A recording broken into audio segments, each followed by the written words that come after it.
Hi, my name is Sam and welcome to Carv's Performance Garage. On this episode of Carv's Performance Garage, we'll be doing some upgrades to Miss EJ. We'll be installing a new turbo, a Catchcan, and an intake. So, let's get the car in the shed and let's get to it.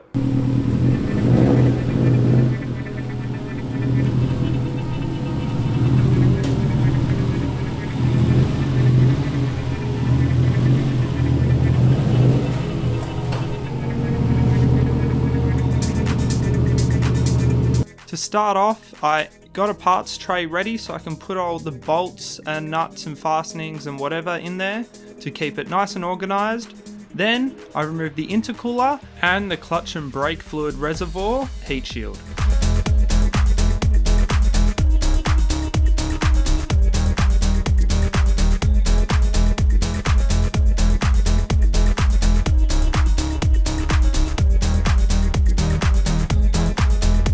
I then removed the intercooler bracket closest to the turbo and removed the turbo blanket. Removing the turbo blanket was a pain in the ass as one of the springs that holds it all together was really jammed underneath the turbo.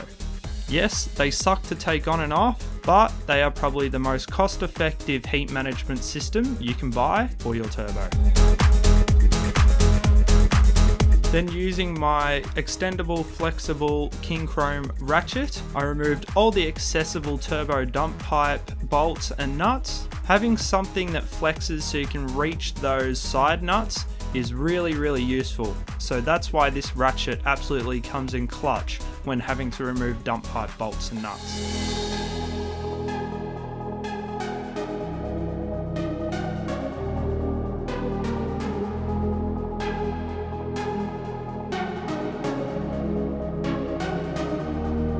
I hoisted the car up and then I started by removing the dump pipe. One tool that I really need to buy is just a 6.14mm socket that's not an impact socket. It needs to be thin wall so it means you can easily remove that bottom dump pipe nut, as if you've ever worked on an aftermarket dump pipe for these cars, that bottom nut sucks to access. I disconnected the O2 sensor and chopped off any of the zip ties that hold the sensor wire in place, and with that bottom nut of the dump finally undone, I took the dump out of the car.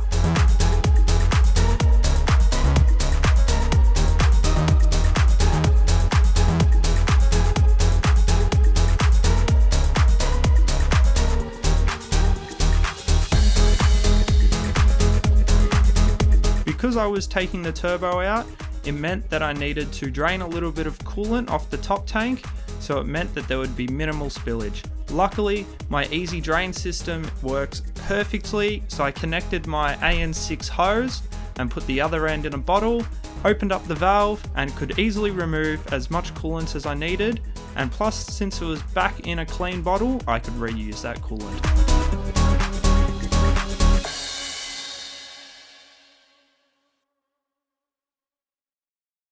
I then started removing the airbox and I got all of that out and it was time to remove the turbo. Unfortunately, the nuts that hold the turbo onto the up pipe were really stuck, so I had to get my really big Milwaukee impact gun to get them off. But using that gun, the nuts came off with absolute ease, and once they were off, I could then wiggle the turbo and get it out of the car.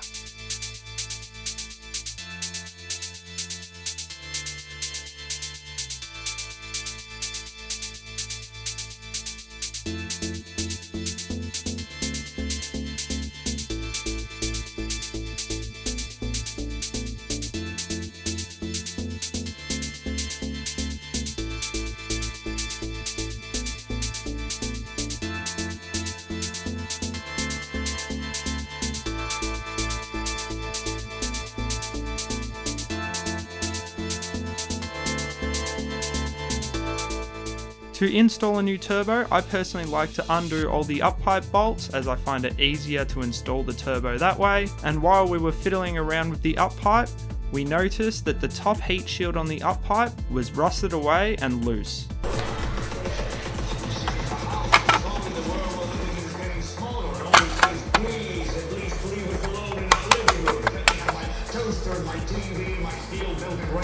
so it was time to repair it. This is a very common problem with these cars and can often result with a rattling sound coming from the engine bay. For some reason we couldn't really hear the rattle sound as the heat shield must have jammed itself into place again, but unfortunately the only way to fix it is to remove the up pipe, clean all the surfaces and give it a weld. So that's what I did. So we removed the nuts that hold the up pipe in place and got the up pipe out. One thing that I like to do to all exhaust surfaces is I like to give them a clean with a Scotch-Brite pad on a die grinder, and the surfaces come out absolutely perfect. This definitely helps reduce exhaust leaks, as often over time built up rust and corrosion can make the gasket not seal up so right, so it's a good sure way to ensure that doesn't happen. While I was giving the gasket surfaces a clean up, I also gave the heat shield mounting points on the up pipe a good clean, ready for welding. I put the up pipe in my vise and got the welder out and welded the heat shield back into place. For some reason I can't find the footage where I tried to wriggle the heat shield around and it doesn't wriggle anymore, but I can assure you it is fixed.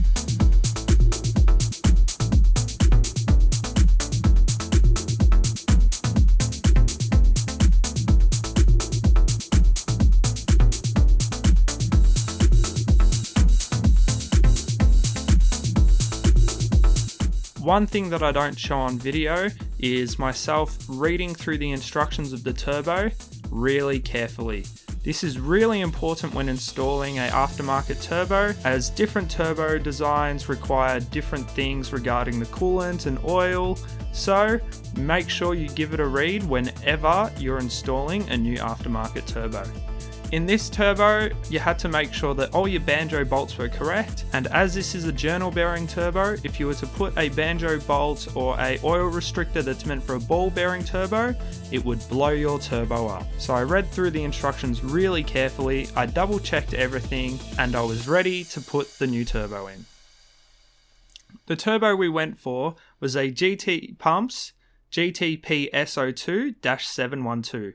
It uses a TDO5H turbine, and we went with a 7cm housing as it is a 2 litre and it helps to spool up the turbo faster and more efficiently. We were going to go with a Blausch Turbo's DOM 1.5, but unfortunately they were out of stock. As an alternative, the tuner recommended the GTPumps Turbo because he's seen great results with it. It's got similar performance to the Blausch, and it's $500 cheaper. On a plus note, if we also have any sort of problems with it, because GT Pumps is based in Australia, we can go to them and get it fixed.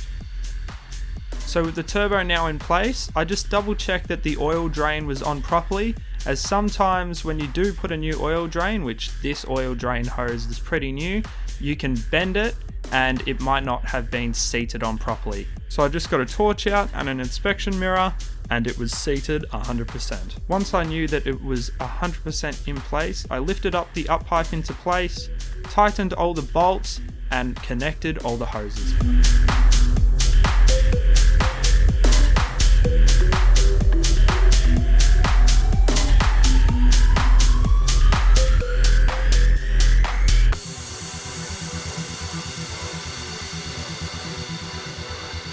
So with the turbo in place, I put the dump pipe back on and tightened up all the bolts and connected the O2 sensor.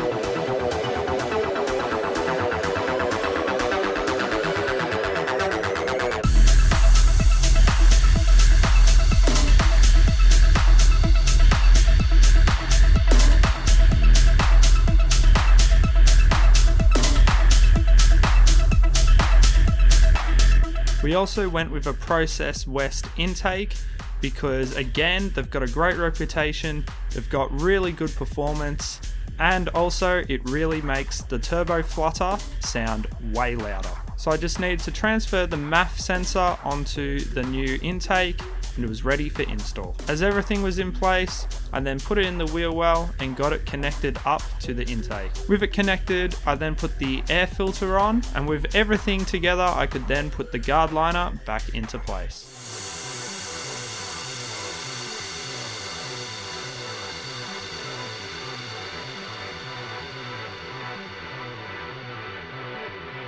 For some reason I also can't find the footage of this, but I installed the new WRX Catchcan. I held off for so long in purchasing a Catchcan because I could not decide what one I wanted, as every single Catchcan was not 100% perfect for Subaru applications, and they all have their pros and cons. These WRX Catchcans are fantastic, as they're developed for Subarus by people who work on Subarus all the time. I recently bought one for my own WRX, so I'm going to make a video on both designs and explain to you why these Catchcans are the absolute best. But what's on video now is I took off all of the barbs of the Catchcan and I put Vaseline on the threads. This was recommended to me by my tuner, and it is an awesome way to install AN fittings. The Vaseline provides good lubrication and it helps ensure that the O-rings are not pinched.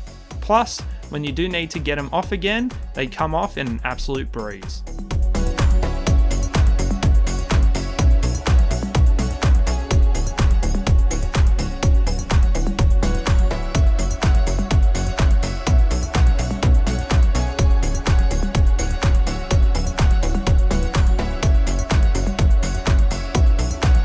It was time to install the heat shield back.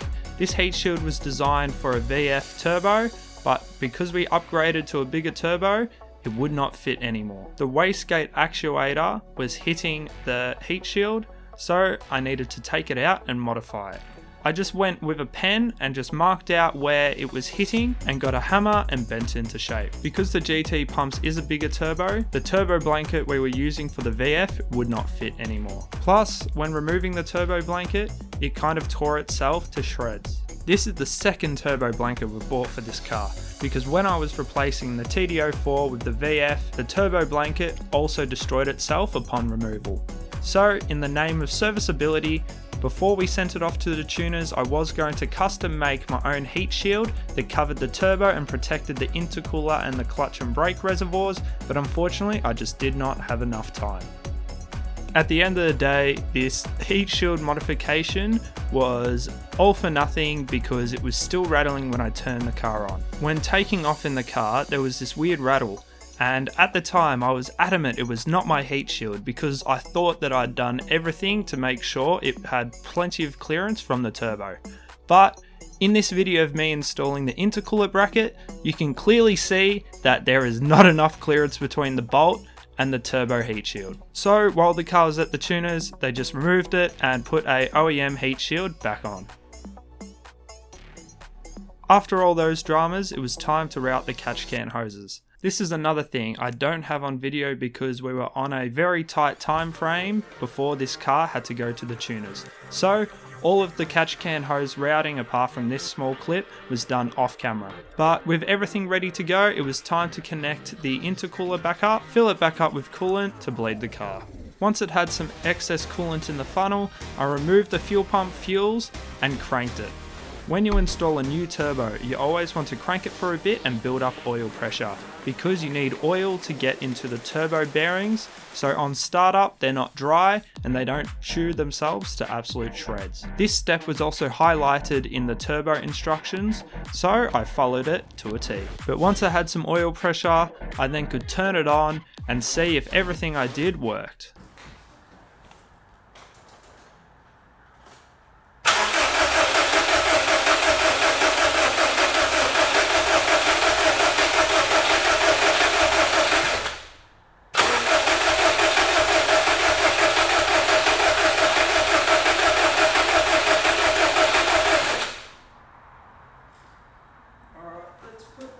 Back in. Here we go.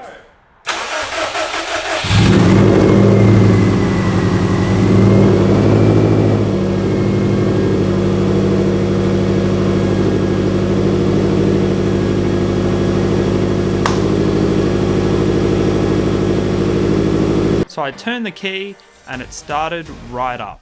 I then quickly went through, gave everything a quick inspection to make sure there was no leaks, and it was time to drive it out and send it to the tuners. So this video was actually filmed a few weeks ago, and as you can see, I still have the parts. They were put in the car, but unfortunately there was an issue with the heads.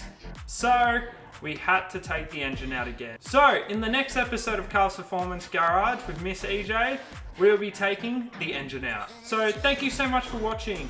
If you like this video, please consider giving it a like. If you want to see more of my content, please hit subscribe. And if you have any comments or feedback or video suggestions, please leave them in the comments section below. As always, you can follow me on Instagram at 07carves. Thanks again for watching, and until next time, keep on learning.